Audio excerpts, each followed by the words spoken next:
Hello, everybody, and thanks for watching Next Play Live, a show about athletes and how they transition to careers outside of sports. During our last three episodes, we've interviewed former athletes turned doctors, but today's going to be a little different. Our guest today is Patrick Hill, a graduate of the University of Miami, where he studied exercise science and played running back for one of the nation's most storied football programs. Hill later entered the NFL, with his first playing experience being with the Tennessee Titans. But after leaving the league, he returned to his native Los Angeles, where he studied nursing at UCLA. Today, he's a registered nurse at Cedars-Sinai Medical Center in Los Angeles, and he's fighting on the front lines of the COVID-19 pandemic. Let's welcome to the show, Patrick Hill. Thank you for having me. It's an honor to be one of the guests amongst many great physicians and athletes. So it's a privilege, and thank you. Thank you for joining us. And we also want to hear about your story. I mean, the first thing that's on my mind is you're not the first NFL player we've seen go back to graduate school after leaving the league, but I'm curious about your concentration. Why did you choose nursing? So I chose nursing because I wanted to still be able to connect with people on a personal level. I found myself always volunteering in hospitals and things of that nature. So when the opportunity presented itself, I actually had found out that I got into nursing school when I was getting ready to have another tryout for the Green Bay Packers. My agent had called me and said they had a tryout, but I had got into nursing school. The things that physicians do are they're able to look at different disease processes and figure out how they can use a research-based approach to healing people and helping patients. From the nursing aspect, it's really interpersonal and it's really connected on a personal level and less research-based, although we can do research. It's more like person-to-person. It's constant observation of a patient throughout the duration of your shift, whether it be 8, 10, or 12 hours. I myself do the 12-hour shift. You just really get to connect with that person and that patient and that family, and you become an extended part of the family. And I really love that about nursing and the nursing community, how we can really see a patient or a person and connect right away and figure out how we make that day by as smooth as possible.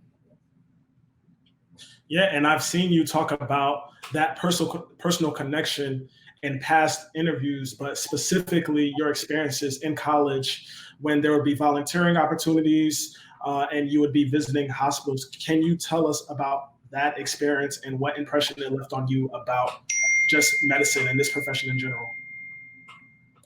Yeah, so at Miami, we always had opportunities to volunteer.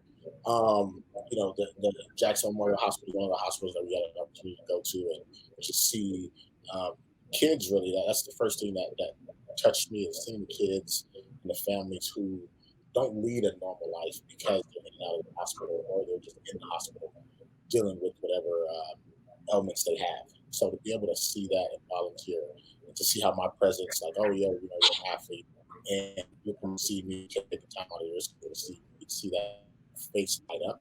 It just was an amazing feeling. That's something that I'll never forget. So I was like, I can't play forever. I look at some of the athletes that have had 15, 20-year careers, and when they're done, they're still in their 30s. So I was like, I expect to live a long life. That's my goal, to be able to live well past my 70s, 80s. And if I'm retiring at 30, which at the time I felt, I would have to do a 10 to 15-year career, I'm still in my 30s. So I needed something to be able to fall back on, and something that will still bring me joy and give me an opportunity to make a difference. And so I'm curious, when you're at Miami and you're studying exercise science, what was the plan that you thought of at that time? So at that time, I initially wanted to do pre-med major, but sometimes the balance between the two was just very tough to juggle. And at the time, me being at Miami, I also a father, so I had my son my freshman year at Miami, I had my daughter my junior year. And then just looking at not being able to meet all those ends, I graduated in exercise science and chemistry, and then I went back for a master's in medical studies, emphasized secondary education, with an actual plan to one day coach collegiately. But that didn't align with how I wanted my life to go after playing. I felt if I was going to be done playing, I would step away completely. And then I looked into other avenues, other fields. My mom at the time was working at UCLA. She introduced me to the dean of the School of Nursing, and we just had a very amazing conversation just about how I can make a difference in the profession, both while I'm working and to convince others that you could go into nursing and it's not female dominant anymore. It can have a strong male presence. You can be a certain type of cliche coming into another cliche, so to speak. So going from a female driven sport, female dominant, a female driven field, to making it very masculine in terms of me coming in from a very masculine rah rah field in terms of football. It's great athletes, great men, great profession. There's a lot of guys who are just, the top of their class in every aspect in terms of eating, training, sleeping, in terms of juggling all of that you have to do with the media and so forth. Going from that field where it's okay to say, I'm the best at what I do, I'm gloating, I'm in your face, to the nursing side where it's like, I'm very humbled, selfless, can still be part of that to make things go. That's a interesting thing that you point out about the different types of personality traits that aren't really necessarily compatible to transfer over to nursing. Is there any personality trait that served you well in sports that does serve you well during this time? Yeah, the selflessness. Football is a sport like no other, and I say that because whether you're on offense, defense, special teams, there are 10 other guys next to you. So it really is important to make sure that you do your job. You may not always be the one making the tackle, but you can be the guy in the way to aid someone else making the tackle. You may not always be the guy scoring the touchdowns. In my case, I was the guy that blocked a lot of the times and led to my team that touchdown. Nursing is the same way. There's just so many integral parts working. You have your nurses directly, as that pipeline, and you have the physicians, you have nurse assistants, phlebotomists, and none of us really say, "Hey, what I did directly affected the patient outcome," but it's more rather what we did as a team. And the team goal in football and sports is to win, get that victory. The team goal on the nursing and medical aspect is regardless of where you came from, what walk of life you came from, where you graduated from. Our end goal is to get that patient back to their loved ones and to get that patient back to a state of where they can say that they're healthy and they can live with whatever ailment they may have or get over the ailment altogether. And just for those joining us right now, we have to remind you guys that we're here with Patrick Hill, former NFL player and registered nurse. Thanks to Charlie, Albert, Chris, Annabelle, and Tracy for joining in. Thanks to Danny as well. Patrick, I want to actually get back to that sense of teamwork and ask what your role on the team is currently in the midst of a pandemic. But I actually want to get back to something that you mentioned before, which is the fact that before you got into graduate school, you mentioned the prospect of trying out for another team. So it seems like you had opportunities on both sides. What played into your decision about which to pursue? For me, it was, so at the time I went from the juggling and bouncing around teams. With the NFL, it's a numbers game. So at the end of the day, to play a position doesn't mean that I can't get cut. And I don't think people understand that nature of the business. The numbers game, the numbers have to work out schematically for the team. So just because I had an opportunity didn't mean that it was 100% guaranteed. Whereas nursing, I knew with the hard work and perseverance and things that I was able to do on the football field, if I translated that over into nursing, then I would be able to have a successful and lucrative career. So when I was looking at that, it was, at this point, what's the more guaranteed option? My wife at the time was pregnant with our third child, and it was going to become a situation where they would need to be more grounded, and home is Los Angeles. And my son at that time was 4, and he was kind of like, hey, well, not 4, he was 5, and he was like, hey, you keep saying football is not guaranteed, but if you get into nursing, guaranteed. So why not look at that a little harder and stay here with us? Essentially, is what he was saying at 5. So I really looked at that and was like, nursing is guaranteed. If I do what I have to do and just continue to work hard, put my head down and train my brain, so to speak, just like I train in football, train my brain, get really good what I do on the nursing aspect, and I could move above those ranks, and again, it's guaranteed. And there's so many keywords that you mentioned there, lucrative when it comes to the prospects of a certain job, family, and the factor that they play into the decision making. The fact that football is a numbers game. You could bounce around the league on different practice squads. Nothing is guaranteed with a roster spot. I'm curious, what is the conversation like among athletes when it comes to career prospects? Like, I'm curious whether you guys talk about these issues, these variables that could affect whether you're going to be trying out for the next season or whether you're going to try this career or that career. Do you talk to any of your peers about what they're going to do next? Yes, I do. So the transition isn't easy. There's a sense of different levels that you do go through. The first is, a lot of us have been the best at what we do in that sport for a long time. It's not easy to get to college to get a Division I scholarship, and then it's not even.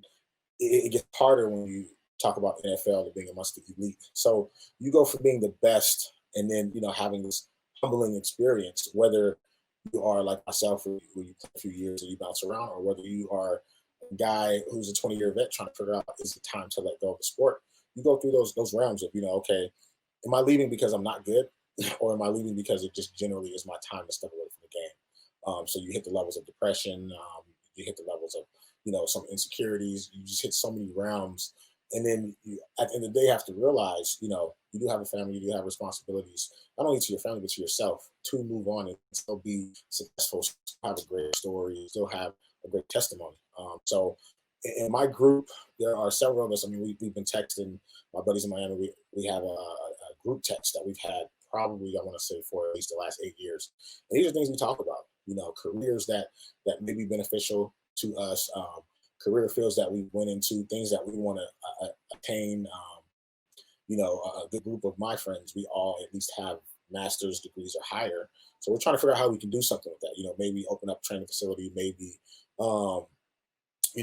do some type of nonprofit where we can help kids who are, in our same situation growing up. None of us had a silver spoon in our mouth, so we kind of worked our way up. But just to show kids from all walks of life that you can do that. So we do discuss those things.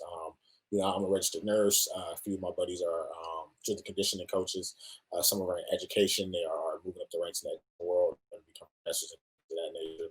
And we do still have one of our real close friends that plays overseas Canadian league, and he's going through that situation right now where he's going to start figuring out, okay, how longer am I going to do this, and then what else is there to do? So having that strong community of guys that have been through it and guys that will go through it and guys that have already went through it is real key to your success on not dealing with the depression as much and being in that funk. And I have to say thanks again to the audience that's watching the show today. They're leaving some really uplifting comments right now. Thanks to Dr. Sandra, who says, thank you for joining the ranks of elite nurses on the front lines. Christina says, thank you. Aaron says, blessings to you. Pauline says, you've answered a great calling. And Koso says, nursing is a team, very similar to sports. That was a great analogy to bring up. Let's actually get now to that service. We see around the country, there are several states where cases are actually rising. What does that mean for your role on this team?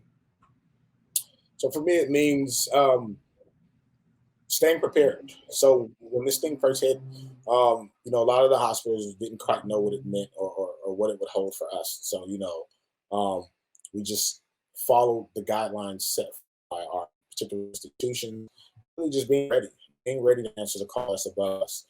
A pandemic is something that not a lot of generations can say that they've went through. Certainly my generation and the generations ahead and beneath me, this is something that we'll be able to grow from. But just being ready to answer the calling and understanding why I got into nursing in the first place, which is, to do something above myself, to be able to help someone in need, and to be able to really say, I'm prepared to hit that battlefield with all the tools necessary. And in this time, I think the hardest thing for the population that I service is not being able to have their families and loved ones outside because guidelines not being able to have loved ones at your bedside. So I think as a nurse, for me, it's also being that family member. I talked about being that extended family member, being that extended family member and saying, hey, bridging that gap, making calls, Zoom calling, FaceTiming, letting those that are possibly intubated know, like, hey, your loved one still loves you. I know that you can't respond because we have you on certain type of sedations and things of that nature, but your loved ones are still thinking about you, and then letting the loved ones know, on a basis, day by day basis or hour by hour basis, that hey, your loved one's doing well. We're caring for them. Sending pictures, things of that nature, where it's real personal, to where they can still feel like they're at the bedside. But just being ready to answer the call and being flexible. Being flexible. That's another thing I think football helped me is, you never know how the momentum's going to shift or where it's going to swing. And that's the same thing with this pandemic. 2 3 weeks ago, we thought we had it under control. We did, but now it's time to open things up, and we're trying to see how that goes. And it's just being flexible. Everyone being flexible. Everyone understanding that we're all trying to figure this out together, and just being ready for whatever change, whatever shift, and really getting that victory, so we can say, as a human race, as American citizens, that we rose above this thing and we conquered it. Speaking of loved ones, I have to point out another comment from the audience, Tracy, who says she's so proud of you and thank you for being a great role model to your siblings.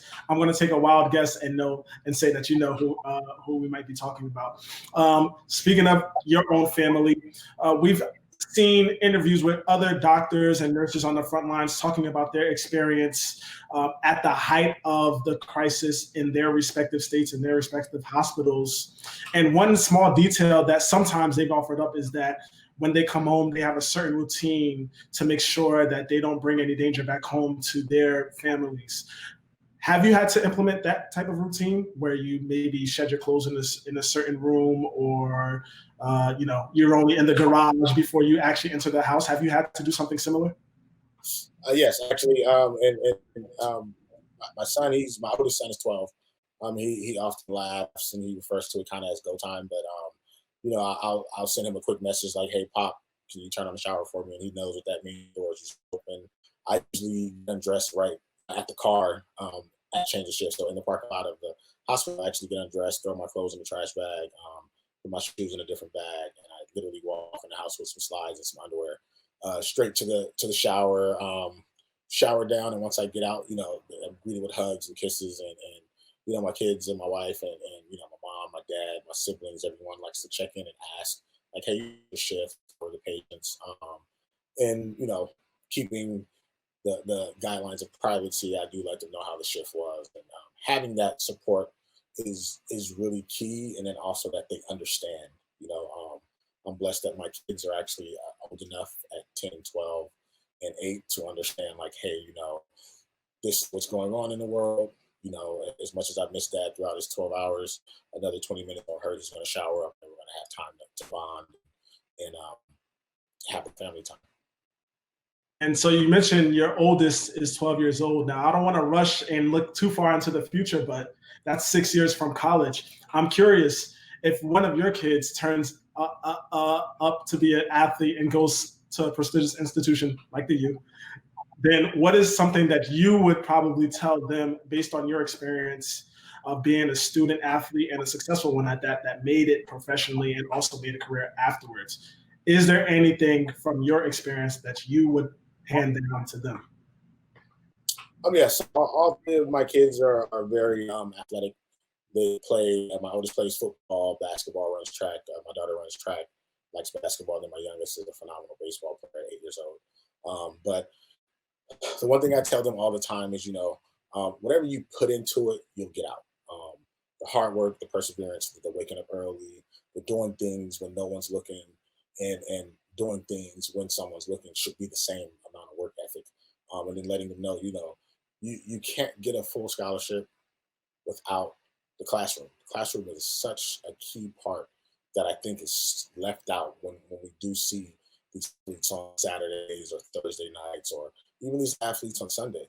Football, like I said, it's a different sport where it requires you to do 3 years at least of academic services for your institution. So I mean, for an athlete, that's not easy. You have classes, you have workouts, you have training tables, you have treatment sometimes if you have any type of injuries. You have all of that coupled with needing to get to study hall, needing to hit whatever volunteer hours you have. So I tell them, whatever you put into it, you'll get out. If you put in a subpar effort, that's the effort that you'll get back. So them, play everything, do everything, approach everything 110% as if there's no tomorrow because, with the game, once it's done. And that's the same thing with life. Once life is done, it's done. There is no going back and there is no redos. We would love to have a redo if this was like a video game. My kids love Fortnite. They get to respawn every time something happens. They get to jump back in there.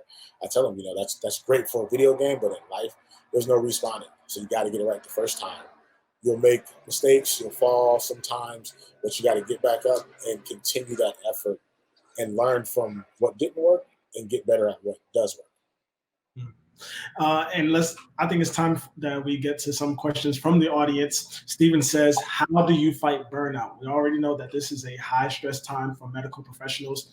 How are you fighting against getting over fatigued and burnout, like Steven says? For me personally, it's not forgetting to take care of myself. Working out, eating right, those are things that I've always done. But then just indulging is something that I do like.